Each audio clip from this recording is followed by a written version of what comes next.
Beli obat sakit gigi ketemu ikan pari. Cakep. Kembali lagi di podcast Jaya Berseri.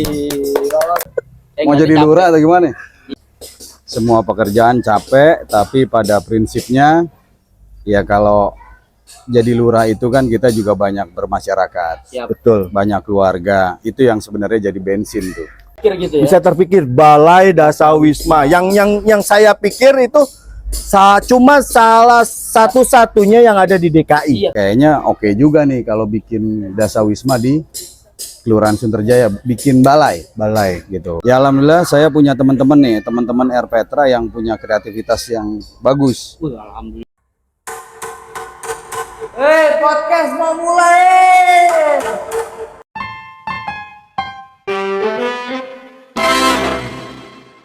Assalamualaikum warahmatullahi wabarakatuh. Waalaikumsalam warahmatullahi wabarakatuh. Kembali lagi di podcast Jaya Berseri, R Petra Sunter Jaya Berseri. Wih, mantap. Ayo Bang. Bang, Iya Bang. Ane punya pantun. Lanjut Bang. Hubung ini opening part pertama, episode pertama Ane punya pantun. Lanjut Bang. Beli obat sakit gigi ketemu ikan pari. Cakep. Kembali lagi di podcast Jaya Berseri. Lanjut Bang. Alhamdulillah Bang. Hari ini episode pertama, part pertama kita kedatangan Lurah Sunterjaya. Yang lagi viral itu. Betul Bang.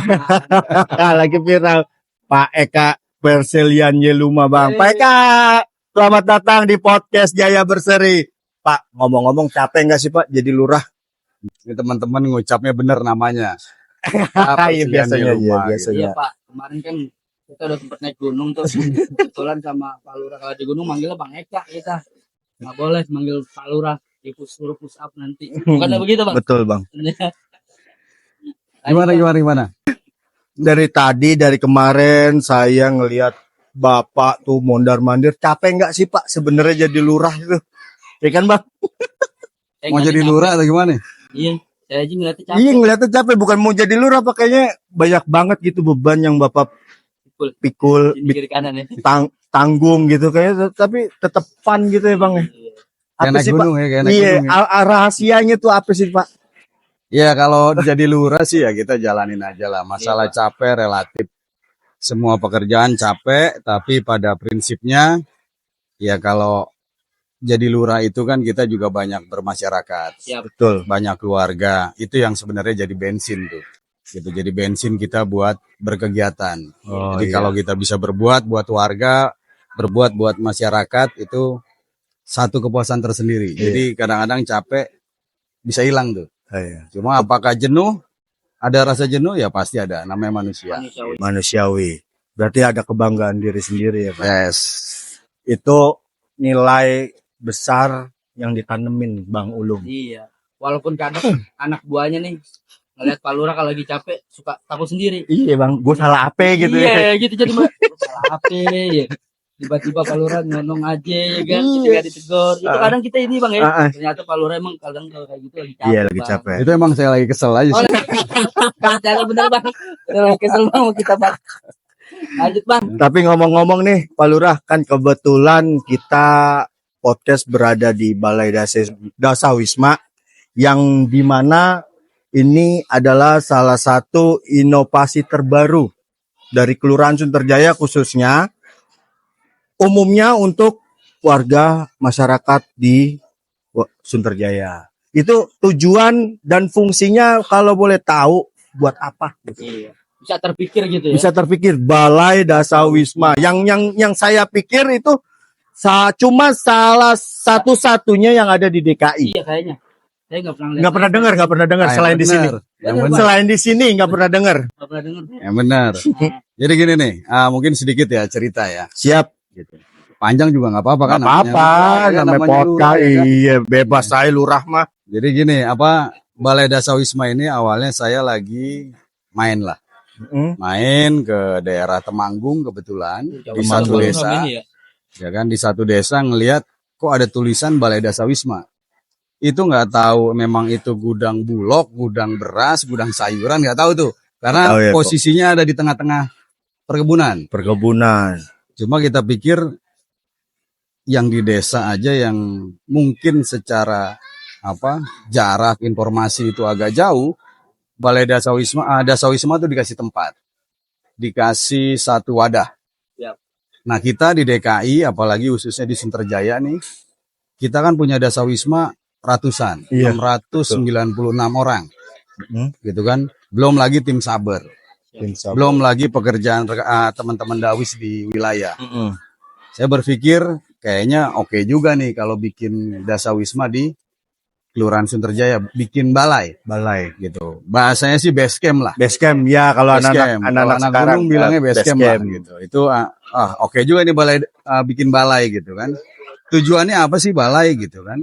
Ya yang pasti tuh balai itu buat tempatnya kumpul para Dasawisma. Iya. Tuker pikiran, curhat, ngobrol. Apalagi semakin banyaknya pekerjaan gitu kan. Jadi kumpulnya para PIC juga, para anggota juga. Nah ide ini saya sampaikan ke teman-teman RPetra sebenarnya. Bisa nggak bikin gitu di satu RPetra sebagai pusat base camp lah, atau pusat Informasi balai lah ya, informasi buat informasi. Dasawisma. Ya alhamdulillah saya punya teman-teman nih, teman-teman RPetra yang punya kreativitas yang bagus. Alhamdulillah Mantap. berarti Pak ya. Jadi, Luar biasa berarti Mantap ya. Ini tanpa biaya sih ya. Betul Pak. Tanpa biaya kecuali ngopi sama gorengan lah. Iya. Ya kan? Jadi ini kalau kita lihat nih kayunya nih. Ini kayunya ternyata dari palet. Palet Pak. Dari palet minta ke pergudangan sekitar Pergudang, Sunter, betul. teman-teman kan. Gitu kan akhirnya bikin dalam waktu tidak lama ini, sekitar seminggu ya. Minggu. Gitu. Sekitar seminggu nih. Gitu. Jadi pas saya jadi pun kaget. Wah, ini ornamen Betawi nih. Tahu oke juga. kebetulan ya Jadi, Pak. dan kebetulan memang kita ada di Sunter, di Jakarta. Ya budaya Betawinya keluar juga gitu. Loh, itu salah Malah satu berkembang nih ya, kemarin berkembang. Ternyata responnya bagus ketika kita resmikan, berkembang dari beberapa orang. Gimana kalau ini dijadikan perpustakaan juga.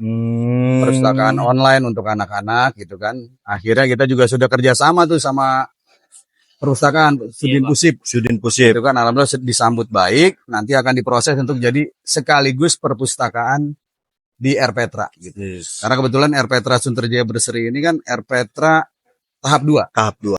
atau bisa dibilang bangunan kedua lah di Iya. Jakarta Utara setelah RPetra yang pertama tuh. Gitu. Jadi bangunannya masih kurang perpus, akhirnya ini sekaligus diintegrasikan gitu. Iya Pak ya. Multifungsi. Multifungsi, jadi satu pintu, terintegrasi, manfaatnya nggak cuman untuk kader-kader Dasawisma, untuk edukasi anak-anak yang bermain di RPetra juga kena ya Pak. Betul. Gitu, mantap. Tapi ini gue seret ini, saya seret ini. Dai, Nggak ada bikin kopi apa? Pak Lurah Dai. Nah, Ngundang tamu doang, kopinya kagak Kopi dipakai. kagak. ini pahit apa manis ini? Pahit, Pak. Ah, benar. Kalau Ah. pahit. Kalau manis Jangan itu hidup. ngundang narasumber doang, kopinya lagi Kopi kagak diobongin. sama siap aja. Iya. Ya, sayangnya kita cuma ditemenin kopi doang. Lanjut aja ke Pak Lurah lah. Lanjut ke Pak Lurah. Iya Pak Lurah, saya mau tanya nih. Kira-kira di Sunterjaya ada berapa sih Pak RPetra Pak? Iya. Makanya ini bisa dibuat sih sama pengelola RPetra nih. Yang Pak Lurah bilang agak inovatif nih pengelolanya. Ada berapa banyak itu Pak pengelolanya? Jadi kebetulan di Sunterjaya ini RPetra ada sekitar 53. Sunterjaya Iya kan 53. RPetranya. RPetra. Cuma dikurang 45. Jadi Tinggal 8 lah ya. Iya. Jadi RPetra di kita 8 dengan jumlah pengelola. Seharusnya tuh masing-masing pengelola ada 6. 6. Ada 6. Ada 6. Cuma karena sekarang berkurang, saat ini tersisa 42. 42 orang dibagi ke 8 RPetra. Yang kebetulan ini teman-teman RPetra juga saya pikir tadi multi talentan. Multi talenta. Talenta. Maksudnya multi talenta ya kan. Jadi bisa buat apa? Pekerjaan-pekerjaan di luar memang keseharian gitu. Bang, Jadi ini ada yang nanya kira-kira berapa lama pembuatan Balai Dasawisma ini butuh waktu? Iya berapa Pak, lama? kita baca itu di live chat di YouTube itu, di Instagram itu ada pertanyaan dari Teman-teman. teman-teman Instagram netizen. Ini butuh waktu berapa lama dan butuh makan biaya berapa banyak Pak? tadi sebenarnya saya sudah sampaikan di awal ya. Iya, Ini pekerjaan sekitar seminggu. seminggu. Ya proyek thank you lah Ya, gitu dari teman-teman Erpetra. Semuanya juga sumber dayanya ini juga dicari oleh teman-teman Erpetra secara swadaya. Ya paling keluarnya kopi dan gorengan-gorengan lah gitu. Jadi sebenarnya sangat murah. Jadi untuk kelurahan lain atau Erpetra lain di luar Kelurahan Sunterjaya sebenarnya bisa juga untuk iya. membuat seperti ini. Yang penting ada komitmen bersama antara kelurahan dan teman-teman Erpetra.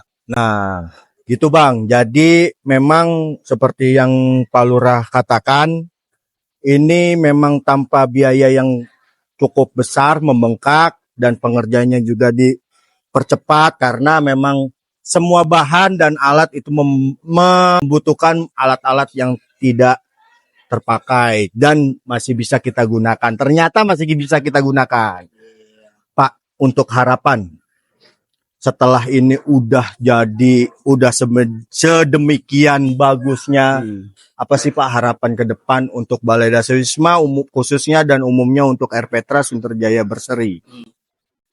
Yang pasti, walaupun ini sudah terlihat jadi, terlihat baik, untuk fisik bangunannya pun pasti akan kita terus terus perbaharui, kembangkan gitu kan. Jadi ada beberapa mungkin yang perlu untuk kenyamanan Iya, bersama. siap. Gitu kan. Jadi nanti juga kita koordinasi dengan berbagai pihak untuk ikut bantu, CSR juga, dan tempat ini dipergunakan memang untuk kegiatan-kegiatan positif.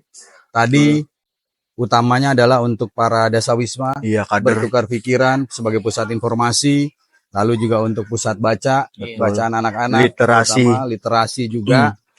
Ya ke depan juga saya berharap tentu ke teman-teman Erpetra, khususnya Erpetra Sunterjaya seluruhnya, tidak hanya Sunterjaya Berseri, Siap. ini terus meningkatkan kreativitas, terus berbuat untuk masyarakat, ya tanpa ada sesuatu hal yang di luar gaji ya, di luar gaji itu tanpa ada pamrih. Jadi apapun ayo kita lakukan untuk masyarakat itu lebih maju, lebih punya daya intelektual yang tinggi oleh adanya Erpetra. Ini kan Erpetra memang disediakan untuk sebagai ruang ketiga bagi masyarakat untuk berkembang. Terutama anak-anak tidak lagi bermain gadget yang berlebihan, tidak lagi mungkin menyendiri. Betul. Kita pengen semua Erpetra ini menjadi tempat sosialisasi yang baik untuk masyarakat sekitar. Itu. Pak sambil diminum aja Pak. iya, Pak, biar nggak seret. Kita kagak minum memang. Oh iya, ini kagak minum. Iya. Kalau itu mah nanti aja gampang kalau gitu. Buat mah. tamu. Ini juga ada. Ini ngomong-ngomong apa sih Bang? Ini apaan tuh? Dipajang doang. Ini Bu, ini Pak Lurah, Bang Ulum. Iya, siap. Ini adalah salah satu inovasi produk unggulan Erpetra Sunterjaya Berseri. Oh, Cakep. Terbuat dari bahan dasar kelor, daun kelor Bang Daun Ulum. kelor. Daun Iya. kelor. Kita bikin jelly. Oh, dibikin jelly Bang. Dibikin jelly, dibikin kayak bentuk agar, jadi kita namakan jelly kelor. Yang bikin pengelola. Pengelola langsung. Pahit Bang. nggak tuh? Langsung. Pahit nggak tuh? Kalau pahit mah kita jamin Pak Lurah, kagak ada pahit-pahitnya. Dan ini nih salah satunya lagi. Sunterjaya Berseri punya kebun hidroponik, kebun Taman Sri Mangganti yang dimana semuanya adalah ketahanan pangan sesuai instruksi Presiden, Bang. Luar biasa ya. Jadi Pak Lurah, Sunterjaya Berseri punya yang namanya Jaya Berseri Farm. Kalau kita sekarang Jaya Berseri Podcast, ini Jaya Berseri Farm yang dimana semua menjual produk-produk hasil olahan kebun kami, hidroponik maupun Taman Sri Mangganti yang ada di Kelurahan Erpetra Sunterjaya Berseri untuk mendongkrak ketahanan pangan yang ada di wilayah Sunterjaya. Tepuk tangan dulu lah. Wih, mantep. Ini jualannya cuma sayur, Bang. Sayur doang Pak Lurah. Kita ada di e-commerce yang sudah besar, ada di Shopee, ada di Tokped, ada di mana-mana aja. Jadi selain sayur hasil kebun, kita punya bibit. Pembibitan tuh dijual. Pembibitan kita jual, kita punya komposter. Kita punya tanaman toga, selain tanaman sayur, kita punya toga, kita punya cabe, semua kita jual. Ngomong-ngomong kayak gitu, harganya tolong kasih tahu. Ada yang nanya itu harganya. Netizen yang Iya, nanya ya. netizen ada. Satu botol ini kita jual 8.000 bang, harga Murah jual. banget bang. Memang murah, Rugi. nggak rugi Harga bang. promo apa enggak ini? Enggak bang. Harganya segitu. Segitu memang. Ikut dolar nggak? Agak pak. Kalau emas kan sekarang kan udah naik nih, harganya lambung naik. Kalau kita mas Tetap standar ya. standar. Kalau buat Flat, flat, sayurannya bang. flat. Kalau buat sayuran. Buat sayurannya menyesuaikan bang. Menyesuaikan apa tuh? Bang? Menyesuaikan musim panen. Oh, Tergantung. murah-murah gitu. Murah-murah. Mengikuti pasar lah. Menuju intinya. pasar. Sekarang apa ya Bang Ulum yang mau dibahas Bang Kayaknya kalau Ulum? buat pembahasan terkait balai, emang kalau ngobrol sama Pak Lurah nggak ada habisnya. Nggak ada habisnya, Banyak, Bang. nggak ada, iya. Terkait apa inovasinya dia. Cuma nanti kita lanjut mungkin Di part 2 Bang. di podcast kedua, di Podcast part 2, kedua. di episode 2 bersama Pak Lurah. Mantap. Berarti sekarang kita akhiri pertemuan kali ini dengan Pak Lurah. Jadi terima kasih Pak Lurah atas Oke. waktunya, atas kesempatannya, kesediaannya kita ngobrol. Ini ngobrol biasa cuman ada kamera Pak Lurah. Oke, terima kasih. Terima kasih podcast Tsunami. Terima kasih Pak Lurah. Oke. Semoga sehat-sehat.